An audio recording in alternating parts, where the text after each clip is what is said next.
Programme time line से गॾु आहियां असद मुमताज़। नाज़रीन, तहरीक इंसाफ़ पारां इलेक्शन कमीशन के मुकम्मल नाकाम करार ॾींदे उनखां इस्तीफ़ा जो मुतालबो कयो आहे। अॼु टिनि वफ़ाक़ी वज़ीर शफ़क़त महबूब, शिबली फराज़ ऐं फवाद चौधरी प्रेस कॉन्फ्रेंस कंदे चयो आहे त छाकाणि त इलेक्शन कमीशन साफ़ ऐं शफ़ाफ़ चूंडूं कराइण में नाकाम वई आहे ऐं न सिर्फ़ु तहरीक इंसाफ़ बल्कि ॿियनि सियासी पार्टियुनि जो बि हाणे इलेक्शन कमीशन ते एतमाद न आहे रहियो, सो मजमूई तौर ते इलेक्शन कमीशन खे इस्तीफ़ा ॾियणु घुरिजे। अॼु के प्रोग्राम में इन ते ॻाल्हाईंदासीं, गॾोगॾु ॻाल्हाईंदासीं त मौलाना फज़लुर रहमान अॼु बि इन ॻाल्हि ते क़ाइमु आहे त जेसिताईं इस्तीफ़ा न ॾिनियूं वेंदियूं लांग मार जी का अफ़ादियत न थींदी।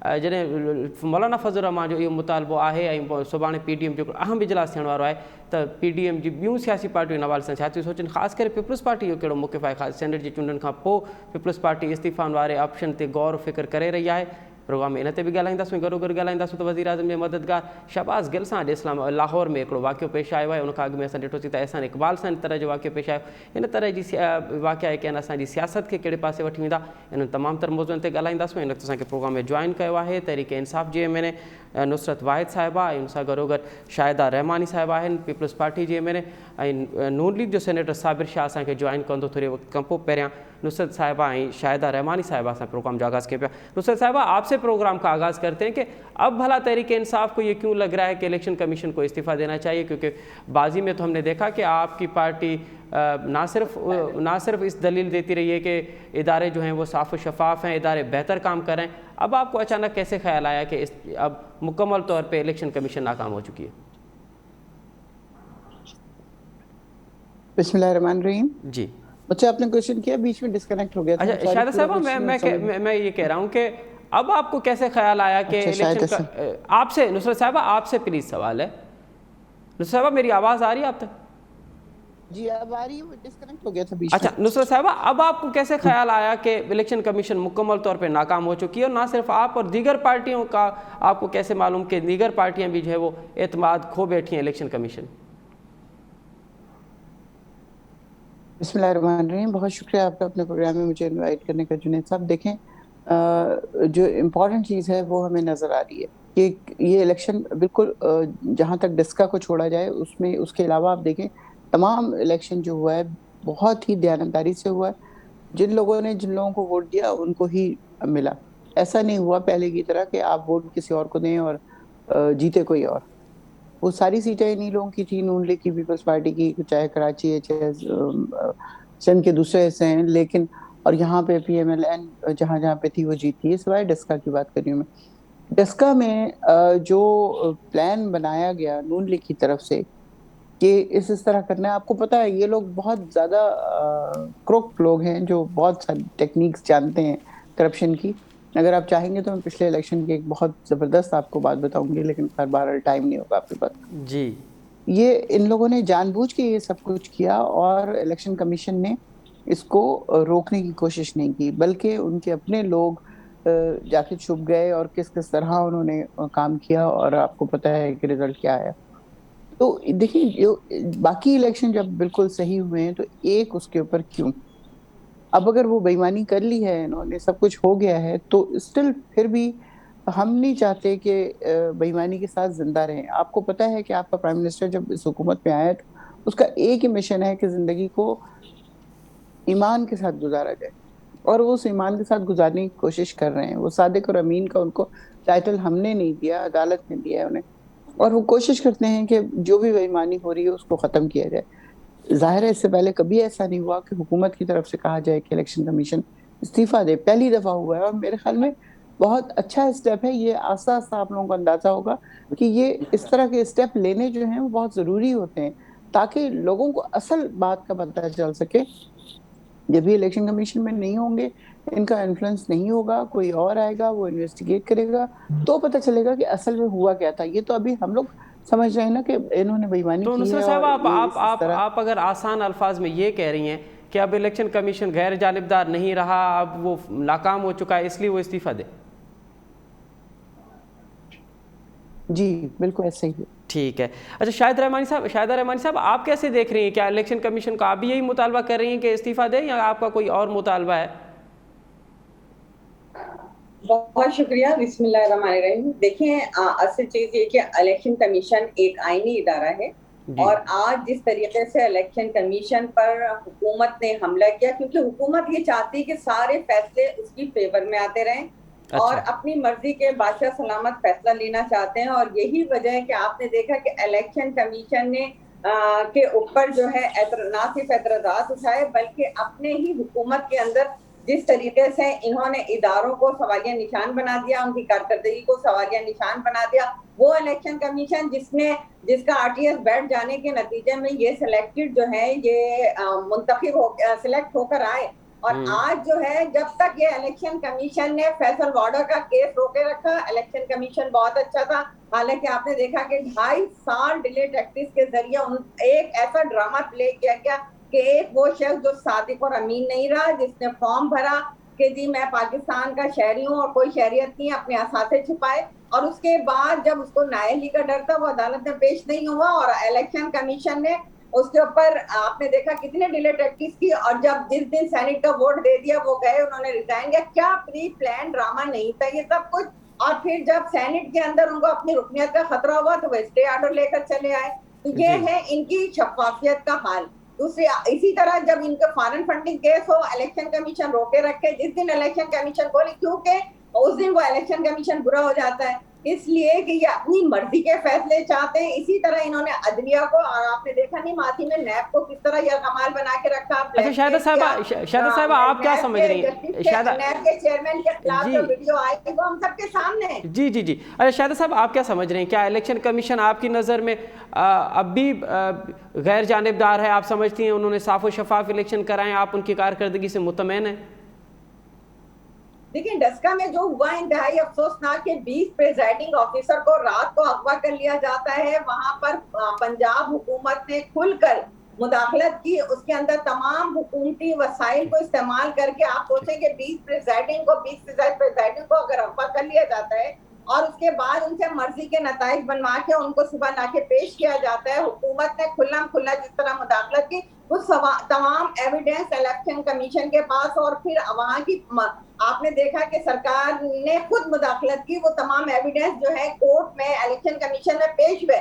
जब इनकी अपनी चोरी पकड़ी जाती है तो इनका यही हाल है, ये इसी तरह से करते हैं, क्योंकि चोरों का ये टोला है। और आपने देखा कि ये चोरों का टोला, डाकुओं का टोला, किस तरह इलेक्शन को इन्होंने नताइज को चुराया। सेनेट इलेक्शन खुला आपके सामने के 7 वोट्स को किस तरीके से डाका डाल के इन्होंने उसको। शाहिदा साहिबा आप इलेक्शन कमीशन की कारकर्दगी से मुतमईन हैं? देखिए जी, इलेक्शन कमीशन की जो कारकर्दगी रही 2013 में, 2018 में, वो हम सबके सामने है कि किस तरह से नताइज हुए, किस तरह आरटीएस बैठा, किस तरह हुआ। अब इलेक्शन कमीशन ने अगर असूलों पे बात की तो इन्हें बहुत तकलीफ हुई। हम तो ये कहते हैं कि अगर आपको है, जिस तरह हम इदारों में गए, हम कोर्ट्स में गए, आप भी चाहे आप बात करें। इलेक्शन कमीशन ने आइन और कानून की पासदारी की। इलेक्शन कमीशन ने आइन के आर्टिकल्स को पेश किया कि जी हम बेबस हैं, यहाँ आइन हमें इतनी ही इजाजत देता है, लिहाजा इससे ज्यादा हम कुछ नहीं कर सकते। तो इलेक्शन कमीशन ने फर्स्ट है, मैं समझती हूँ कि आइन और कानून की पासदारी करते हुए आइन का एहतराम किया है। तो आप उनकी कारकर्दगी से मुतमईन हैं? जी बिल्कुल, जो उनको करना चाहिए। अच्छा शाहिदा साहबा, और आज शफकत महमूद और फवाद चौधरी ने यह भी बात की है कि दीगर पार्टियों का भी एतमाद खो चुका है। तो अब आपका एतमाद भी इलेक्शन कमीशन पे वैसा ही है जैसे पहले था? बात यह है कि अभी जब कोर्ट के अंदर बुलाया गया इलेक्शन कमीशन को, और इलेक्शन कमीशन ने वाज़ेह तौर पे कहा कि जी हम इससे ज्यादा नहीं कर सकते, जो कि इमरान खान साहब कह रहे थे, जो वो ऑर्डिनेंस लेकर आए थे, जो उन्होंने ऑर्डिनेंस पेश किया था, क्योंकि तो ऑर्डिनेंस की फैक्ट्री है, पार्लियामेंट चलाते नहीं, और चल भी रही होती तो ऑर्डिनेंस के जरिए ये चेंजिंग चाहते हैं। तो इन्होंने जिस तरीके से ऑर्डिनेंस को चाहा कि हम कोर्ट से ले लें, और इलेक्शन कमीशन ने आइन और कानून को सामने रखते हुए कहा कि जी आइन की सीख हमें वोट की सिक्रेसी के लिए कहती है, अगर आपने करना तो आप पार्लियामेंट में लाएं, अमेंडमेंट करें, बैठें, बात करें, लेकिन इलेक्शन कमीशन इसके आगे मजबूर। ठीक है। अच्छा नुसरत वाहिद साहबा, एक तो शाहिदा रहमानी साहबा जो फरमा रही हैं कि क्योंकि अब इलेक्शन कमीशन आपकी तवक्कात, आपकी ख्वाहिश में जो फैसले नहीं दे रहा, इसलिए आप उनकी कारकर्दगी से मुतमईन नहीं। और दूसरा हम देख रहे हैं कि डस्का इलेक्शन और फिर फॉरेन फंडिंग वाला मामला ऐसा है, जो कुछ तज्ज़िया निगार ये कह रहे हैं कि ये मामला आपके खिलाफ आ सकता है, इसलिए भी PTI अब ये वाज़ेह तौर पर मौक़िफ़ अख्तियार कर चुकी है कि इलेक्शन कमीशन को इस्तीफ़ा देना चाहिए। देखिए, जहाँ तक फॉरेन फंडिंग की बात है, उस पे आपको पता है कि 40,000 से ज़्यादा प्राइम मिनिस्टर ने नाम दिए, लिस्ट दिए लोगों की जो फंडिंग करते रहे हैं पार्टी के लिए।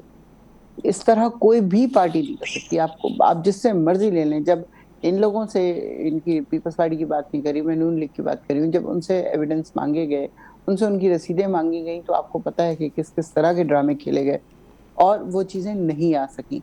लेकिन यहाँ पे अभी बात होती नहीं है तो उसकी रसीदें आ जाती हैं। कैसे अच्छा। आ जाती हैं? इसलिए कि ना हम बेईमानी करते हैं, ना हम चोरी करते हैं। ये बात एक पक्की है। अगर फंड रेजिंग हुई है शौकत खानम के लिए या पार्टी के लिए, तो वो एक जेन्युइन चीज थी। उस वो यहाँ कराची में भी होती रही है। कई दफा डिनर्स होते थे, हम खुद टिकट खरीद के जाते थे वहां जाके, जो पैसे किसी ने देने वो दे रहे होते थे सब। इसमें वो नहीं है कि कुछ खुदा न खास्ता छुपी हुई चीज है। उसका उसी वक्त वो उस लिफाफे में अपना नाम लिखते थे, सब कुछ करते थे, और फिर उसके कुछ दिनों बाद एक्नॉलेजमेंट का लेटर आता था कि आपने इतने पैसे दिए और हम इसको एक्नॉलेज करते हैं। तो आप कह रही तो हैं कि इससे बड़ी और क्या चीज है? फॉरेन फंडिंग वाला कोई मामला है नहीं? वो होगा नहीं, वो होगा नहीं। ये कर ले, जो मर्जी इन्होंने करना है तो कर ले, नुसरत लेकिन साहब, इसका नतीजा कुछ नहीं निकलेगा। नुसरत साहब, आपकी पार्टी फिर बार बार उसको डिले टैक्टिक्स पे क्यों इस्तेमाल करती रही है? उसको बार बार अब मुझे इसका आप नहीं पता कि वो डिले टैक्टिक्स क्यों इस्तेमाल होती रही है, क्योंकि देखिए हमारी ही पार्टी में मैं कम से कम 2 या 3 खवातीन को ऐसे जानती हूँ। एक तो छोड़ के चली गई इनके पास, और उसके अलावा भी और 2-3 हैं अच्छा, जो ठीक एक्चुअली फंड रेज करती हैं, लेकिन कोई 45% ठीक वो पार्टी को देती हैं, बाकी अपनी जेब में रखती हैं। तो ठीक ये वाली चीजें अगर लोग बेईमानी कर रहे हैं, और मर्द भी करते होंगे डेफिनेटली, मैं तो सिर्फ खवातीन की बात कर रही हूँ, ठीक है। तो मुझे बताइए कि फिर वो उसमें प्राइम मिनिस्टर का क्या कसूर है? शाहिदा रहमानी साहब, आप बताइए कि जब आप कह रही हैं कि आपका एतमाद भी है, तो फिर आप और पीडीएम की दीगर जमातों ने इलेक्शन कमीशन के सामने धरना क्यों दिया था? क्या वजह थी कि आपने इतना बड़ा धरना दिया, और अब आप 1 महीने के बाद आप कह रहे हैं कि अब मामला जो हैं बेहतर हैं, अब आपको एतमाद भी है, अब आप उनकी कारकर्दगी से भी मुतमईन? देखिए, बात यह है सबसे पहले कि इलेक्शन कमीशन एक आईनी इदारा है। हुकूमत, कोई भी हुकूमत अपने इदारों पे इस तरह अदम एतमाद नहीं करती, नंबर 1। नंबर 2 ये कि आपने देखा 2018 के जो इंतखाबात के नतीजे में ये सिलेक्टेड हुकूमत आई और आरटीएस सिस्टम को बैठा दिया गया, जिस तरह नताइज को चेंज किया गया, जीते हुए कैंडिडेट्स को हराया गया, ये पूरे पाकिस्तान में कराची से लेके केपीके तक ये तमाम खेल खेला गया। बिल्कुल उस पे पाकिस्तान पीपल्स पार्टी ने तमाम जमातों को इतना अदम एतमाद था कि कोई पार्लियामेंट में जाने को राजी नहीं था। ये पाकिस्तान पीपल्स पार्टी की ग्रेट लीडरशिप थी, सियासी बसीरत थी कि हमने ना सिर्फ खुद जाने को कहा, बल्कि हमने दीगर अपोजिशन की जमातों को भी पार्लियामेंट में आने पे आमादा किया, और यही हमारा वो फैसला था जिसकी वजह से आज ये कलील अरसे में मौजूदा हुकूमत, जो अपने आप को बुलंद बांग दावे करती थी, जो मईशत के माहिरीन इनके पास मौजूद थे, देख लें आप कि आज मईशत का क्या हाल कर दिया है। आप ये देखेंगे जिनको ये चोर डाकू कहते थे, आज वो चोर डाकू बेनकाब हुए। ये जो अभी बात कर रही थी कि फॉरेन फंडिंग केस में इनकी अपनी फौजिया कसूरी साहिबा को देख लें, जस्टिस वजीउद्दीन साहब को देख लें, अकबर नाज बलोच साहिबा को देख लें, वही अपने लोग इनके गए हैं, नाज हम बलोच नहीं साहिबा गए। को देख लें जी। बिल्कुल इनके अपने लोग फॉरेन फंडिंग केस में अदालतों में गए हैं, और इन्होंने किस तरह स्टे लेकर उसको रुकवाया। अगर ऐसा ही था तो आपको स्टे नहीं लेना था, आपको उस केस को चलाना चाहिए था। बल्कि आपने कहा, पहले कहा कि हम इसकी लाइव कवरेज करवाएंगे, वो भी रोका। तो हुकूमत जितनी गिल्टी है, हुकूमत को तो खुद चाहिए कि अब इस्तीफा दे, गिल्टी की बात जाए। नहीं होती, गिल्टी की बात नहीं होती। 40,000 रसीदें इकट्ठी करना जो है टाइम लेता है, हुकूमत को टाइम खुद लेता है। चाहिए। देखिए मोहतरमा, जब आप बात कर रही थी तो मैंने बहुत आराम से सुना, मैंने बीच में जी कोई जी, मैं बहुत लंबा बोलती भी नहीं हूँ। तो मैंने भी इसीलिए अब अवाम जो है हुकूमत से छुटकारा हासिल करना चाह रहे हैं, और अवाम का जी जी, अवाम एतमाद है वो पीडीएम की जमातों पर है, भरपूर है, और हालिया इलेक्शन जो है इसकी मिसाल है। ठीक है। अच्छा नुसरत वाहिद साहिबा, अगर आप इलेक्शन कमीशन अगर आज इस्तीफा भी दे दे, तो उसके बाद भी आपको नए इलेक्शन कमीशन के लिए तो फिर अपोजिशन की जमातों से मिलना पड़ेगा, और फिर मुत्तफिका तौर पे एक बंदा लाना पड़ेगा। तो आप समझ रहे हैं कि आपके अब इतने ताल्लुकात हैं अपोजिशन के साथ कि इस मामले पे बैठा जा सकता है, बातचीत की जा सकती है, और फिर नई अपॉइंटमेंट हो सकती है इलेक्शन कमीशन? देखिए, जहाँ तक इसकी बात है ना कि हमारे अपोजिशन से ताल्लुकात हैं और हम बातचीत कर सकते हैं कि नहीं, तो उसके लिए मैं आपको बताऊं, हमने बहुत दफा बातचीत की है, और ये पहली बार नहीं हो रहा कि किसी बातचीत की ऑफर गवर्नमेंट की तरफ से आ रही है। गवर्नमेंट तो बहुत दिनों से कह रही है कि हमसे बातचीत करें, इन्होंने कह दिया कि जी अब हम बातचीत नहीं करें, अच्छा, हम लॉन्ग मार्च करेंगे। तो आप कह रही हो तो अपोजिशन आपसे बातचीत करने को तैयार है, हुकूमत नहीं करना चाहती? नहीं, हुकूमत करना चाहती है और अपोजिशन कह रही है कि हम नहीं करेंगे। अच्छा हुकूमत तो बहुत दफा पहले भी इनके साथ कर चुकी है नेगोशिएशन। जो हमारे स्पीकर साहब हैं उनके कमरे में जाके ये 8-8 घंटे 6-6 घंटे मीटिंग करते हैं और फिर उसके बाद बाहर निकल के ये मुकर जाते हैं। जो जिन बातों पे वहाँ एग्री होते हैं वहाँ बाहर निकल के उन बातों पे बिल्कुल डिसएग्री होते हैं। तो और दूसरा ये कि अगर इनसे बातचीत की जाए तो ये वो लिस्ट लेके आ जाएंगे जो कि बिल्कुल जाहिर है किसी सूरत में वो नहीं होता कि जी FATF से आपने निकलना है तो हमारी ये शर्तें हैं उसको पूरी कर दें। नैब में 37 में से 35 इस तरह की शर्तें दे देंगे कि 1 अरब में से 1 रुपया कम है तो करप्शन नहीं है, 5 साल पहले जो करप्शन की है वो करप्शन नहीं है, या इसी तरह की और बहुत सारी चीजें। तो उसको किस तरह माना जाए? ये NRO नहीं है तो क्या है? फिर कहते हैं जी हम NRO नहीं मांगते, हम कुछ नहीं करते। तो नुसरत साहिबा फिर अगर इलेक्शन कमीशन अगर इस्तीफा भी दे दे तो फिर नया इलेक्शन कमीशन तो आ नहीं सकता। फिर आप नहीं समझते कि इस वक्त ये मुतालबा जो था वो मुनासिब नहीं था, टाइम सूट नहीं करता इस मुतालबे को? नहीं देखिए, उसको मैं नहीं समझ सकती कि ये कोई गलत टाइम है, पोजीशन से बात की जा सकती है और ये लोग करेंगे बात। ऐसा हो नहीं सकता, जाहिर है मुल्क, ये भी मुल्क के मफाद के लिए जो कुछ भी कर रहे हैं ना, बकौल के महंगाई बहुत ज्यादा होगी, गरीबों की हमदर्दी बहुत ज्यादा हो गई है अचानक, और भी बहुत सारी पॉजिटिव चीजें आ गई हैं। तो वो उसमें फिर वो ये भी कहेंगे कि नहीं हमें ठीक है, हम बातचीत भी कर लेते हैं क्योंकि मुल्क को तो ठीक है। साबिर शाह साहब आप क्या समझते हैं कि आखिर क्यों तहरीक इंसाफ को ये ज़रूरत पड़ रही है कि वो इलेक्शन कमीशन से इस्तीफ़ा का मुतालबा कर रही है? मसला क्या है? ये बड़ी अजीब बात है। देखें, ये कौमी अदारों के साथ हुकूमत जो है वो कभी भी इस पोजीशन में नहीं होती कि वो ये कहें कि जी हमारा पूरे अदारे पे अदम-ए-एतमाद है। अगर आपका अदारे पे अदम-ए-एतमाद है, इसी अदारे ने जो इलेक्शन कराए हैं, फिर वो इलेक्शन जो है वो भी गलत है। जो फिर अपोजिशन का जो स्टैंड है कि जी ये इलेक्शन जो है, ये प्राइम मिनिस्टर जो हैं वो इलेक्टेड नहीं है बल्कि सिलेक्टेड हैं, और ये इलेक्शन जो थे वो बिल्कुल इनको वो एक मैनेजमेंट के तहत ये इलेक्शन हुए और उसमें ये कोशिश की गई कि PTI को हुकूमत में लाया जाए, इमरान खान को प्राइम मिनिस्टर बनाया जाए। तो ये तो अपोजिशन का कहना था। आज जबकि हुकूमत की तरफ से ये बात सामने आ गई तो फिर तो बात खत्म हो गई। वो जो अब PDA ये हमारी दूसरी पार्टियां कह रही थी कि जनाब ये इलेक्शन जो है ये गलत हुआ है, तो वो और आज ये फिर ये उस इलेक्शन कमीशन पे ये एतमाद कर रही हैं जिस इलेक्शन कमीशन ने ये इलेक्शन करवाए। तो इसका मतलब तो ये है कि फिर इमरान खान को इस्तीफा दे के असम्बली डिसॉल्व करके और इलेक्शन में हमें जाना चाहिए। तो साबिर शाह साहब आप कह रहे हैं कि आपका जो नैरेटिव था, जो PDM का नैरेटिव था कि इलेक्शन कमीशन जानिबदार गैर जानिबदार नहीं रहा और वो जानिबदार हो चुका है और उसने रिगिंग की है, तो अब हुकूमत उसको तस्लीम कर रही है। जाहिर है जी, हुकूमत जब अदम-ए-एतमाद कर रही है तो ये तो खुद अपने उस मौक़िफ़ से हमारे उस मौक़िफ़ को ये तक़वियत दे रहे हैं। ठीक है, और तो इसमें तो फिर ठीक है पार्टियां बैठ के फैसला करें और डिसॉल्व करके, नहीं जब हुकूमत आएगी वो हुकूमत जो है जो पॉइंट्स हैं उस पे, या ये भी है कि ये बैठ के लेजिस्लेशन करें और उसके फौरन बाद इमरान खान साहब जो हैं वो असम्बली डिसॉल्व करें। अच्छा, ताकि कौम की जान भी छूट जाए, क्योंकि ये हुकूमत चलाना इनके बस में नहीं है। अच्छा, ये महंगाई का जो है ये एक तूफानी बदतमीजी है, गरीब लोग चिल्ला रहे हैं। आप यानी पहले रोते थे, अब तो झोलियां फैला के जो इनको जनाब वो बददुआएं दे रहे हैं।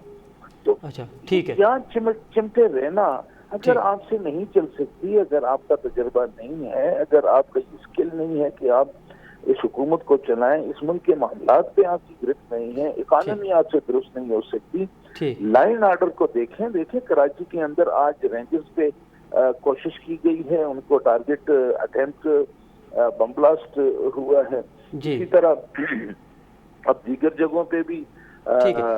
अच्छा शाह साहब, कल PDM का इजलास होने वाला है और उसमें अब तक खबरें ये हैं कि अहम फैसले होने हैं, और दूसरी तरफ हम देख रहे हैं कि नेब जो है वो लाहौर हाई कोर्ट में उसने पिटिशन दर्ज की है कि मरियम नवाज़ की जो दरख्वास्त ज़मानत है वो मनसूख की जाए। इन केस अगर मरियम नवाज़ की गिरफ्तारी हो जाती है तो फिर पीडीएम और फिर नून लीग के पास कौन सी क़यादत होगी कि जो लीड करेगी? आप समझ रहे हैं कि मरियम नवाज का खाल आप भर पाएंगे, आप पुर कर पाएंगे आप? देखिए, ये तो ऐसी बात नहीं है। बात ये है कि सवाल ये पैदा होता है कि आज अगर अपोजिशन अपने एक हक का इस्तेमाल कर रही है, मरियम नवाज जो है वो अपोजिशन की अहम एक सतून है, और वो पूरे उस जो प्रोग्राम है लॉन्ग मार्च का, उसमें उनका कलीदी किरदार है जी। और तो क्या हुकूमत जो है वो दुनिया को बताना चाहती है कि वो अपोजिशन की जो एक इखलाकी, कानूनी, आईनी उनकी एक हक है और उसका इस्तेमाल कर रही है, तो उसको रोकने के लिए चले जी उनकी लीडरशिप जो है उसको आप अंदर करें। ये कितनी, मैं समझता हूँ, घटिया बात है। ये बात कितनी अफसोसनाक है। ये बात कितनी, इसको दुनिया किस नजर से देखेगी कि पाकिस्तान के अंदर क्या इमरजेंसी लगी हुई है? क्या अवामी हुकूमत जो है वहाँ पे कोई अवामी हुकूमत नहीं है?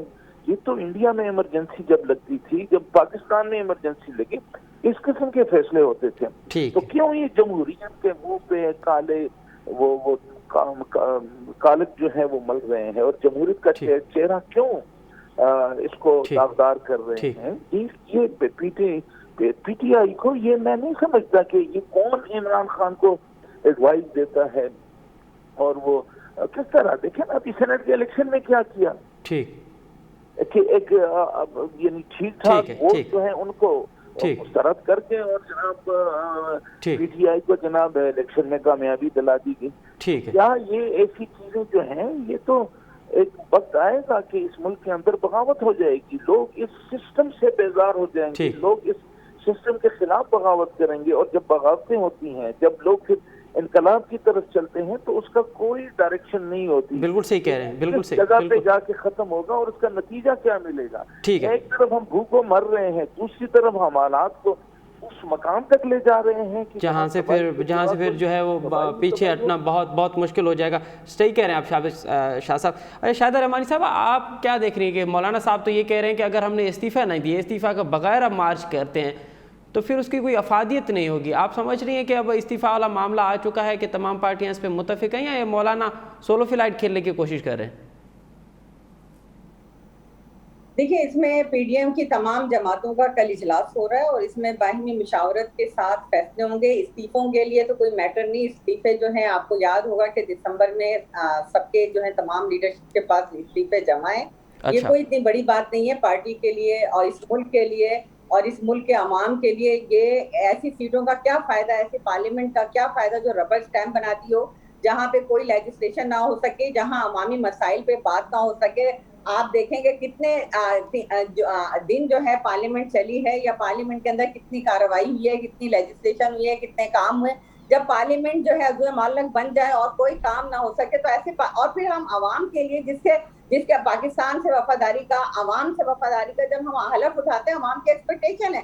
आज इस मुल्क में महंगाई का जो सुनामी मुसल्लत किया है, आज भी देखें कि ऑयल प्राइसेस में इजाफे हैं, बिजली की कीमतों में हर 15 दिन के बाद इजाफे हैं। आज यूटिलिटी बिल्स, एक गरीब आदमी जिसकी मिनिमम तनख्वाह 15 से 16 हज़ार रुपए, क्या वो अपने घर का खर्चा चला सकता है? यही वो तब्दीली थी जिसके ख्वाब दिखाए गए थे। वो 1 करोड़ नौकरियां, 50 लाख घर, प्रोटोकॉल का छोड़ देना। हम इंतजार करते रहे कि प्राइम मिनिस्टर जो है साइकिल पे आएंगे, बल्कि उनके आपने देखा कि उनके कुत्ते भी जो है हेलीकॉप्टर पे घूम रहे हैं। वो तो फुल प्रिविलेज अवेल कर रहे हैं, उनके मिनिस्टर कर रहे हैं। आप देखें कि कुत्ते जो है वो प्रोटोकॉल में घूम रहे हैं। ये सारी चीजों के लिए ख्वाब क्या तब्दीली का दिखाया था कि कचपोल तोड़ देंगे, IMF में नहीं जाएंगे, खुदकशी कर लेंगे, मुल्क में तब्दीली आएगी, महंगाई करके। शाहिदा साहिबा क्या बातें करती हैं ये, और जरा इनको एहसास नहीं होता कि इस मुल्क को इस हालत में पहुंचाने में इनका हाथ है। 2.5 साल में हमने कोई इस तरह की चीज नहीं करनी जिससे मुल्क को नुकसान हो। आप बात तो जी, मैं नहीं बोलूंगी, मैं आप बात करेंगे, मैं ना पहले बात की है ना करूंगी। आप लोगों ने देख लिया कि माजी में वो हुकूमतें जो पाकिस्तान पीपल्स पार्टी की और नून की हो, जो हुकूमतें कर चुके हैं, उस दौर में ना तो महंगाई थी और ना ही इतना जुल्म था अवाम के ऊपर, टैक्सेस लगा के मईशत को तबाह कर दिया, हर चीज को तबाह बर्बाद कर दिया, और अब लेके इदारों के ऊपर हमले शुरू हो गए। ठीक है। अच्छा नुसरत वाहिद साहब, क्या बात है कि आपने 2.5 साल तक मतलब अब वो डिलीवर नहीं कर पा रहे जो आप कह रहे थे, मतलब महंगाई हम देख रहे हैं तो अपोजिशन का फोकस सिर्फ महंगाई पे है। अगर आप महंगाई पे ही कंट्रोल कर लेती तो आपके दीगर मामला जो हल न हो जाते। क्या बात है कि महंगाई कंट्रोल नहीं हो रही हुकूमत से? महंगाई का कोई वो नहीं था उस वक्त, सिर्फ ये था कि अब्बू बचाओ स्कीम चल रही थी। लेकिन जैसे ही उन्होंने देखा कि अवाम रिस्पॉन्स नहीं कर रही है, जलसे के बजाय जलसियां निकल रही हैं, तो वो चल रही है, तो जी तो उसके बाद फिर इन्होंने सोचा कि कोई ऐसी बात की जाए जिससे अवाम इंस्टिगेट हो, तो वो महंगाई का रोना शुरू हो गए। महंगाई 130 रुपए किलो चीनी जो है वो नवाज शरीफ के दौर में भी गई है। उसके अलावा पेट्रोल 106, 107, 108 का मैंने खुद खरीदा है। तो गलत बयानी नहीं कर रही हूँ मैं, गलत बयानी नहीं कर रही हूँ, ये मैंने खुद खरीदा है, ये मैंने खुद खरीदा है अपने हाथों से। अब मिल रही है पेट्रोल अब मिल रही है 55 अब नहीं मिल रही है, नवाज शरीफ के दौर की बात कर रही हूँ मैं। जी 130 रुपए मैंने खुद खरीदा है। अब ये इन लोगों से बात करने का कोई फायदा है? सारा कुछ लूट लाट के इनके घरों की हालत जाके देखें क्या है। साइकिलों पे आते थे और इस वक्त 6 किस्म की एक से एक बड़ी गाड़ी इनके पास मौजूद है। किस किस्म की बातें कर रहे हैं? गुर्बत आती है, कोरोना आता है, इनके लोग यूटिलिटी स्टोर से आटा ले जाके छुपा के अपने घरों में रख लेते हैं। अच्छा। हर चीज इनको इतना 1 अरब 20 करोड़ रुपए इनको मिला, 1 अरब 20 करोड़ रुपए।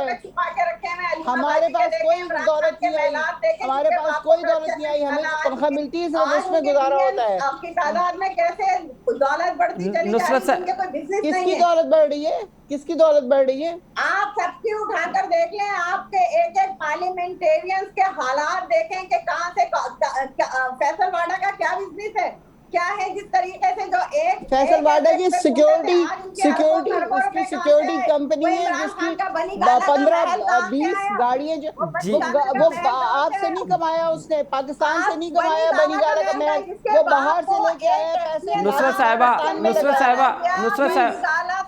जी लंदन की प्रॉपर्टी कहाँ से आई? उनके अलीमाबादी के पास अरबों खरबों रुपए कहाँ से? जी अलीमाबादी ऑक्सफोर्ड यूनिवर्सिटी की स्कूल ऑफ इकोनॉमिक्स की पढ़ी हुई है, डिजाइनर है वो, और बेइंतहा महंगी डिजाइनर है वो। आपको पता है कि डिजाइनर्स कितने का सूट बेचते हैं? एक सूट 30-30 लाख का बिकता है शादी का। आप क्या बातें कर रही हैं? आप लोगों को पता क्या है?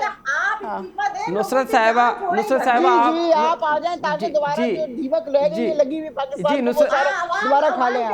तो जी तो नुसरत साहिबा बहुत बेहतर है। आवाम बेचारी को क्या पता, उसको तो जाहिल नुसरत साहिबा जी आवाम जी शाहिदा साहिबा मैं आपके पास आ रहा हूँ। रोजगार भी मिल रहा था, महंगाई भी नहीं थी। शाहिदा साहिबा मैं आपके पास आ रहा हूँ, आपका मौक़िफ़ लूँगा। नुसरत साहिबा आप ये कह रही हैं कि महंगाई की जिम्मेदार भी अपोजिशन है, हुकूमत डिलीवर नहीं कर पा रही, कोई इदारा बेहतर नहीं कर पा रहा, जो माइनस में जीडीपी चली गई है उसकी जिम्मेदार भी अपोजिशन है, तमाम तर मामले की जिम्मेदार अपोजिशन है, हुकूमत का कोई कसूर नहीं। आप ये देखें, ना ये असेंबली चलने देते हैं, ना ये हुकूमत चलने देते हैं, ना ये कोई अमेंडमेंट होने देते हैं, ना ये कोई बिल लाने देते हैं। ये हर वक्त इनका काम क्या है? शोर मचाना है असेंबली में। इनके 2-2, 3-3 कारकुन स्पीच करते हैं लीडर्स, उसके बाद जब हमारी बारी आती है या ये वॉकआउट कर जाते हैं या इतने बड़े बड़े पैनाफ्लेक्स लेके आ जाएंगे, पोस्टर्स लेके आ जाएंगे। अब तो विसल लेके आते हैं, पूरी असेंबली विसल से गूंज रही होती है। ये कौन कर रहा है? ये पीपल्स पार्टी के लोग कर रहे हैं, नून लीग के लोग कर रहे हैं, कोई और नहीं कर रहा है। ये चाहते ही नहीं कि किसी तरह हुकूमत चले। पहले दिन स्पीच कर रहे हैं बेचारे प्राइम मिनिस्टर, और इतना शोर, इतना हंगामा असेंबली में कि वो आदमी अपनी स्पीच तक किस तरह उसने की है वो उसे पता है। ये मतलब क्या बातें करते हैं ये लोग, सिर्फ कि ये कर दिया। शाहिदा साहिबा आप क्यों करके तो सब कुछ आप गए खुद ही। शाहिदा साहिबा आप क्यों असेंबली नहीं चलने देती हैं? आप हुकूमत को काम करने देखें जी, हुकूमत का काम होता है असेंबली चलाना। इनके बुजुर्ग की जबान देखें, इनके पार्लियामेंटेरियन की जबान, हमारी जबान देखें, ये आप अपने लोगों की सलाहियत ही नहीं रखते। जब ये अपोजिशन में थे तो ये धरने देते थे, ये पार्लियामेंट पे हमले करते थे, ये सुप्रीम कोर्ट पे हमले करते थे, ये पीटीवी पे हमले करते थे, ये सिविल नाफरमानी की तहरीक चलाने को बोलते थे। कहते थे ओए नवाज शरीफ, ओए जरदारी। ये कल्चर किसने प्रमोट किया? ये वो लोग हैं जिन्होंने वहां इस्लामाबाद में ना सिर्फ पुलिस बल्कि पुलिस ऑफिसरान को मारा, कानून को तोड़ा, और ये कहते थे कि हुंडी के जरिए पैसे भेजो। ये कल्चर को प्रमोट किसने किया? अच्छा। आप यहाँ से कोई अपोजिशन से एक बात करते हैं, वहां से आप 2-2, 3-3 प्राइम मिनिस्टर को लगा के जो गाली गलौज करते हैं, जो जबान इस्तेमाल करते हैं, फिर कहते हैं ये एक्सपेक्ट करते हैं कि ठीक है शहनाज साहिबा, शाहिदा साहिबा, लेकिन असल में आप शाहिदा साहिबा किसी ट्रैकर वाले के पास से निकल रहे हैं, कभी किसी के रेडी वाले के पास से निकल रहे हैं। शाहिदा साहिबा आप जरा, बातें तो आप लोग करते हैं, हरकतें तो आप लोग करते हैं।